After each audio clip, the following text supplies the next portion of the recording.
It's February the 18th. An environmental disaster on an historic scale has begun. At a copper mine in Zambia, owned by the Chinese company Mwaume-The, a dam holding back a reservoir of toxic waste has collapsed.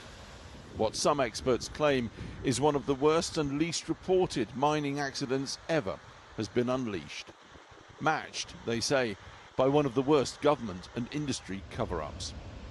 It is spewing lethal chemical poison, arsenic, cyanide, uranium, lead, mercury and more.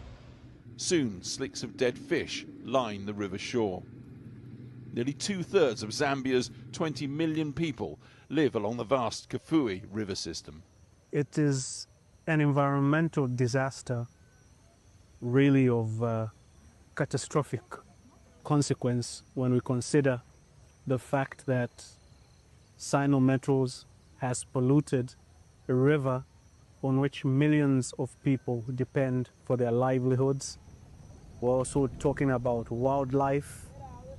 If we look at the communities in the immediate vicinity of the river, the entire livelihoods have been destroyed.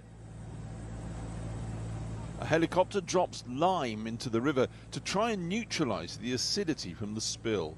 The dam waste was so acidic it could dissolve human bones. And after the dead fish, the dead and dying crops. Week after week of damaging delay went by. From the air, the scale of the damage is clear, the scarred, polluted landscape of the now empty reservoir. The government did order Cyanometals to pay for an independent survey to assess the damage. And that survey appears to have been buried by the government and the mine, but Channel 4 News has obtained a copy exclusively. Tonight we can reveal this 385-page report compiled by South African environmental assessors who sampled hundreds of sites in the vast toxic slurry. The river supplies drinking water to about 5 million people, including the capital, Lusaka.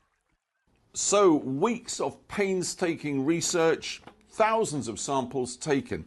And you'd think, wouldn't you, that the emergence of this report would trigger, even at this late stage, the kind of large-scale cleanup that was required. In fact, nothing like that happened at all.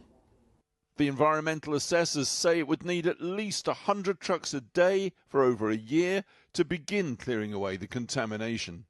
Watching all this, the environmental assessors appear to have lost patience. In early June, they wrote this letter to the government begging them to take action. The language they use could hardly be more stark. Their letter says that official reports stating that 50,000 tonnes were released is grossly inaccurate, and that their estimate is 30 times that, over 1.5 million tonnes. That's not all. They write that extremely hazardous substances were released, including arsenic, cyanide, uranium and other heavy metals, which has created a toxic environment capable of causing irreversible harm to both the ecosystem and human health.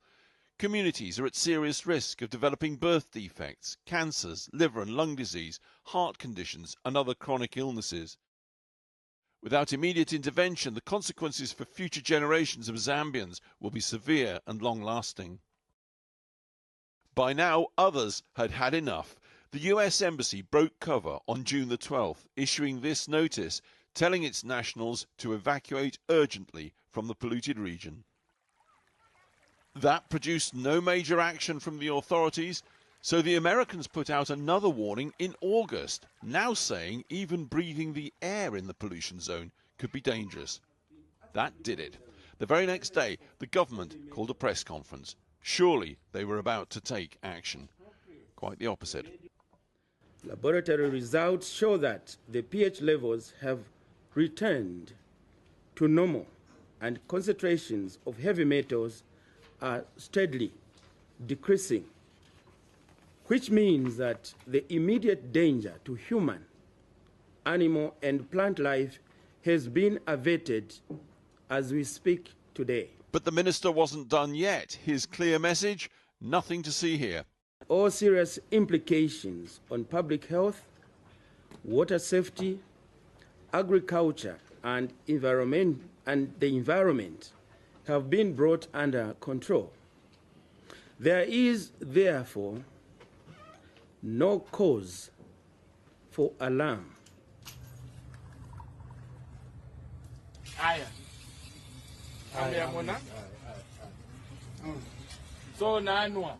Meanwhile, the mine is putting out PR videos claiming the water's safe to drink. Far from cleaning up for local people, they're buying up local people. More PR images of food handouts and around £800 compensation for affected families.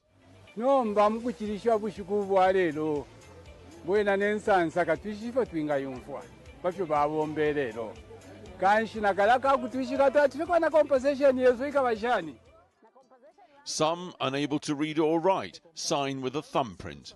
The Chinese management say they're in it for the long haul. On behalf of Sino Metals, this community is our partner. Our commitment will continue beyond today. But there's a catch. Anyone accepting the compensation payment is forced to sign a gagging deal, preventing them from ever taking legal action against the mine. We asked the mining company Sino Metals for an interview. They declined, but sent a statement. The allegations made against Sino Metals lack factual and legal basis. Sino Metals refutes these allegations in their entirety.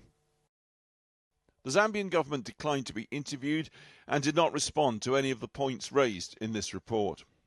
Even as we compiled this report, US-Chinese tensions spilled over, America accusing China directly of a cover-up, noting, Sino Metals' poisoning of the Kafue River and its efforts to avoid responsibility demonstrate the contempt state-owned Chinese companies have for the lives of the Zambian people.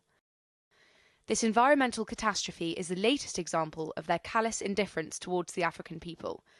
We remain concerned that the Chinese government-owned mine has sought to cover up the scope and severity of this catastrophe. The Zambian government is now restructuring its $5.6 billion debt with China. So Zambia, trying to make China clear up the mess it's made, is difficult timing, leaving those in the polluted zone getting by as best they can.